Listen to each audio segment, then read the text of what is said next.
In primetime news this evening, vaccine waste. More than 100,000 doses of AstraZeneca to expire in less than a week. Battling for life.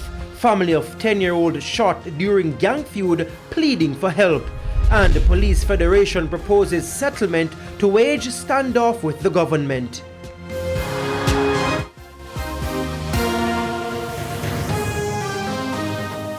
Good evening and welcome to Primetime News, both on air and online at onespotmedia.com. I'm Herman Green, thanks for joining us. Also this evening, the business day, Primetime Sports, sports commentary, E-Prime, and your weather report and forecast. But first, here's our feedback question. This evening's question: what are your thoughts on the $23.3 million settlement which led to the resignation of Ruel Reid? You can share your comments online, facebook.com/televisionjamaica or tweet at televisionjam1.